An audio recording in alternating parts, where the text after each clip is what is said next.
Welcome to the Friday edition of Wine's World, and I'm going to pick up where I left off on Tuesday talking about origins, and today I'm going to talk about the origins of two specific customs, and I want to compare them in terms of how the origins are very different, and then ask, does it matter? And I'm going to talk about Bonfire Night or Guy Fawkes Night or whatever you want to call it, November 5th in England, and Halloween, the October 31st celebration. So let's get started.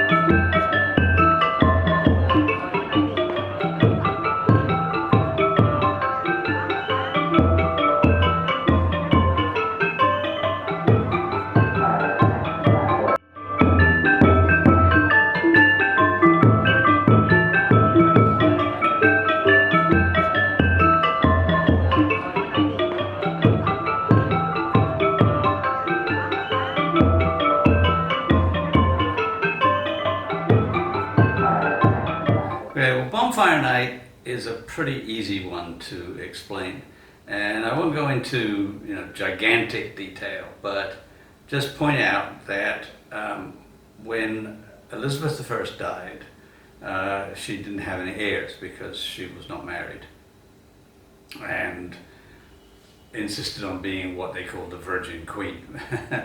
Gave her name to Virginia in the United States as a state honoring her as a virgin. She appointed James VI of Scotland as her heir, who became James I of England. And he was the son of Mary Queen of Scots. Mary Queen of Scots was a rival of Elizabeth. They were first cousins, once removed. Both descended from Henry VII, by different lines, of course. And Mary Queen of Scots has actually rivaled Elizabeth at one point for the throne of England, and got her head chopped off in consequence. Very famous, all of that. But anyway, Elizabeth sort of tried to heal the wounds of that conflict by appointing her son as the King of England. So from the death of Elizabeth onwards, for about 100 years, Scotland and England had the same king or monarch, but they were not united.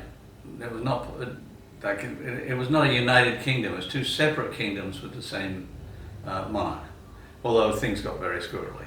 But anyway, Elizabeth had been a very important component of the Protestant Reformation in England, and establishing the Church of England, and essentially sidelining all of the nobility who remained Catholics after the Reformation that was initiated by Henry VIII.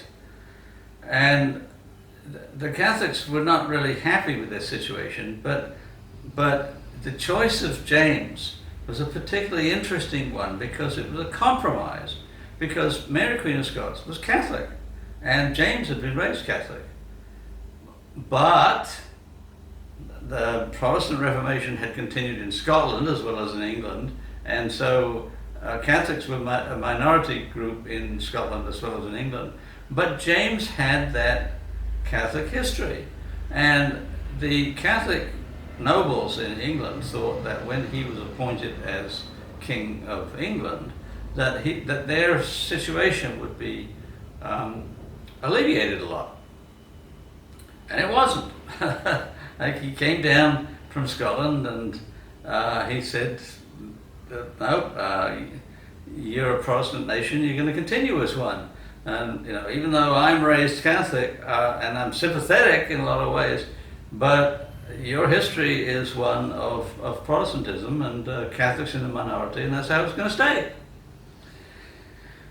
And so a group of Catholic nobility decided in 1605 that when James came to open the Parliament in England on November 5th, 1605, they were going to assassinate him. And the way they were going to do it was by placing enormous numbers of gunpowder barrels in the basement of the Parliament.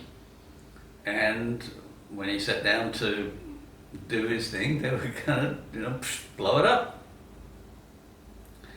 And they appointed one of their members. I mean, the leader was a man called Robert Catesby, but his name has tended to be forgotten because the guy who was actually, literally the guy who was in charge of the gunpowder in the basement was Guy Fawkes, who had been a soldier in the English artillery and knew a lot about blowing things up. And so he was the one who had laid the gunpowder in the basement of the Houses of Parliament, and was the one who was going to set them ablaze and blow everything up. But one of the conspirators was concerned that some members of Parliament were Catholic and that they were going to get blown up along with the king when the match was lit. And so they wrote a letter to him, or I don't remember whether it was one or several of the Catholic members. But anyway, one of them got a letter saying, it'd be a good idea if you don't go to the opening of Parliament today. And he alerted the authorities. And on the night of November 4th, leading into November 5th, the authorities searched the basement, found the gunpowder barrels, found Guy Fawkes there, supposedly like with matches in his hand, and arrested him. And then all the other conspirators then fled London. And the aftermath is actually very complicated because they were all chased, and some of them were shot in escaping, and some of them were arrested and then tried and hanged and so on. But by 1606, the very next year, by January 1606, Parliament had put in place enormous numbers of oppressive laws against Catholics and had said, on November 5th, you are going to celebrate the fact that we defeated these conspirators. And so even in 1606, on November 5th, people were lighting bonfires, which was a sort of common celebratory habit in those days. And I don't think they were letting off fireworks particularly at that time, but they were celebrating with bonfires and with parties in general the fact that the gunpowder plot had failed. That's the start of Bonfire Night. The very next year after the plot had been overcome. So that's our origin point. So that down to this day, people light bonfires and light off fireworks. And back when I was a kid, other kids my age used to make an effigy of Guy Fawkes. They usually had a commercial mask, but then they made a body, perhaps with some old clothes or whatever, stuffed with straw or with paper or something like that, which they would burn on the bonfire on Bonfire Night.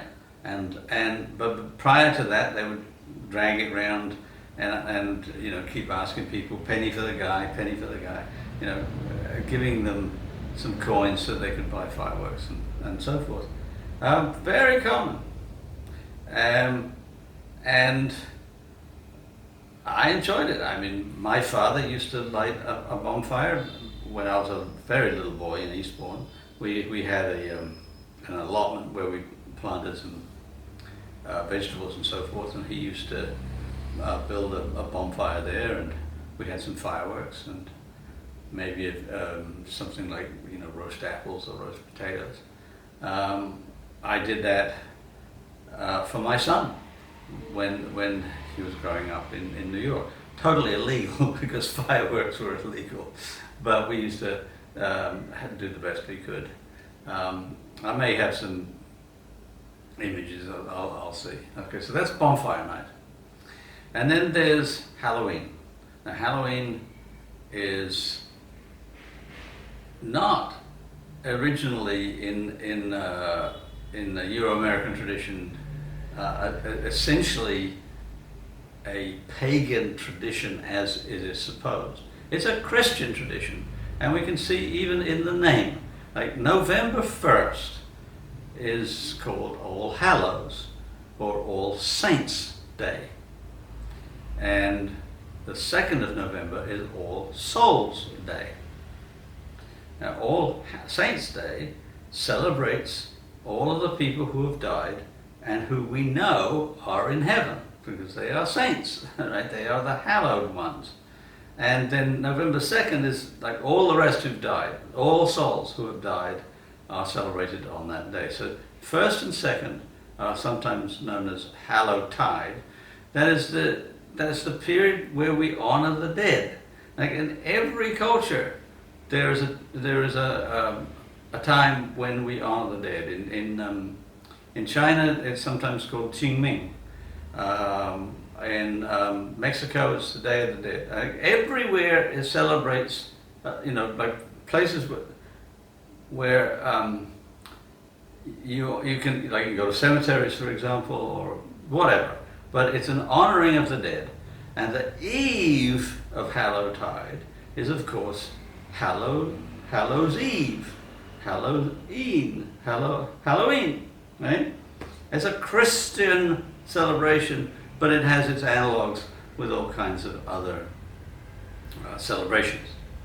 And by, I think, more coincidence than anything else, the last day of October, or that period, is also a quarter day in the Celtic calendar, the calendar that has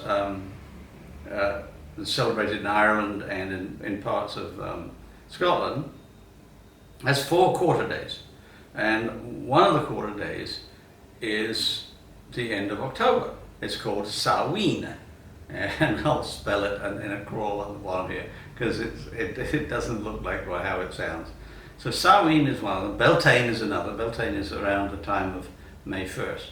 Now the Celtic calendar was a little bit mutable. It wasn't exact, but basically Samhain is the end of the harvest fest, and it's also a time when people will light fires. And it's supposedly a liminal time. Now limen in Latin means threshold, and a threshold is of course the place leading from one room to another, or from one place inside to a place outside. Like it's in the middle. It's not quite one, it's not quite the other. And it gives us the word liminal, which means people or places or events that are in between things.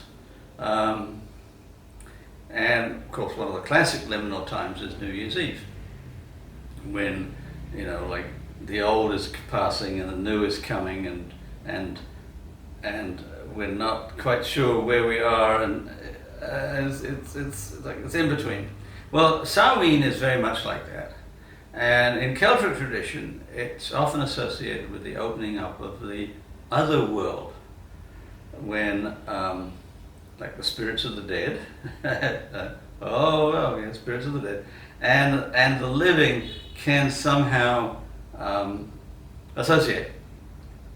There's also a tradition celebrated in ballads. There's a ballad called Tam Lin, in which the king of the fairies, or sometimes the queen of the fairies, captures a mortal to take down into the underworld to pay a ransom for some reason or other. I don't remember anymore now. But anyway, the whole period is a liminal period, not demonic. Remember I said that my neighbors who are evangelical Christians thought that the origins of Halloween are in demon worship. Well, that's not the case. It's a liminal time, a time when you have to be careful because the spirits of the other world, wherever that other world is, are let loose for a while into the present world. And in liminal times, people do things like dress up like something they're not. You know, they wear costumes, just like they do at New Year's Eve parties. The Celtic tradition and the Halloween tradition is to dress up in costumes, to be something that you're not normally. And this is an important thing for people to do because it's what I also call a cultural safety valve. Like, because you're buttoned down in this role 364 days of the year, but one of these days you can break out of that role and be something else. You can be a tiger or a ballerina or you know, whatever. I mean, it gives you release to be whatever you want to be for a little period of time. And in particular on Halloween in the United States, it gives children a degree of power that they don't have most of the year. Because they can't go around most of the year saying, I want candy. But on Halloween they can. And it's acceptable, and people allow them and encourage them. And that's good for society. It's good to have what we call rituals of inversion, which break down the norms for a moment, just for a moment, just so that you can release yourself for that one period. And there was a period in English history when they forbade all of those rituals, and that was the period after they had executed Charles I and instituted the Parliament, which was highly puritanical, and you couldn't do any of these celebratory things. You couldn't even have theaters. I mean, like everything fun was shut off. You know, it was going to be really serious, and it was a disaster. You know, the people just said, we hate this. We're okay being drudges 364 days of the year, but one day of the year we want to celebrate. And you're saying, no, you can't do that. And we're saying, well, I tell you what, you go over to North America and do it over there in New England, and we'll go back to all of our rituals of inversion. And it worked. I mean, at least it worked for the English. I'm not going to speak for the people in North America. But Charles II came in and he said, look, you've got to have your May games, you've got to have your fun, you've got to do all this joyous stuff when you can, and we'll be okay. And it was successful, right? So now let's look at these two origin points, the Bonfire Night and Halloween. They're very different. And like Bonfire Night is very specific, very historically rooted, and Halloween is very vague. It's partly church celebration, partly like Celtic stuff thrown in by coincidence as it happens. For example, the Celts on Samhain used to hollow out turnips and make like cut holes to make faces in them, and they put a candle inside as just a kind of a greeting for the spirits, I guess, or showing them the way. And that became the pumpkin tradition in North America and so forth. Like there's a whole eclectic attachment of things to Halloween. But let's look at those traditions today. Now, They happen at roughly the same time of year, so that the English typically do not celebrate Halloween because they've got Bonfire Night there. But the Scots celebrate Halloween because they don't celebrate Bonfire Night. So you celebrate one or the other. But whichever one you celebrate, it's about having fun. It's not about the origin points. If you go around the average bonfire in England, let's say this year, and ask people, like, why are you doing this? Like, who was Robert Catesby? What was the reason that Guy Fawkes was chosen? And blah blah blah. They don't know, and they don't care, because the origin point is not what's important. What's important is that we've done this every year as long as I can remember, and the same is true of Halloween. Like, if you celebrate that, we've done it as long as we can. Why do you do it? We do it because we've always done it. That's what customs are about. The origin point really does not matter. What matters is that it's fun and we enjoy doing it, and we've done it as long as I can remember, and I'm going to continue doing it with my children as long as I'm capable. The end. That's what those two kinds of origin points tell you. Like, even if you have a very specific origin point, it's not important. What's important is that you just keep doing it. All right. I hope you keep subscribing, keep telling your friends, like, and I will see you on Tuesday with something or other. Maybe some cooking, I don't know, because I've got some new oven utensils that I bought the other day, and I might want to put them to use. We don't know. Have a good weekend.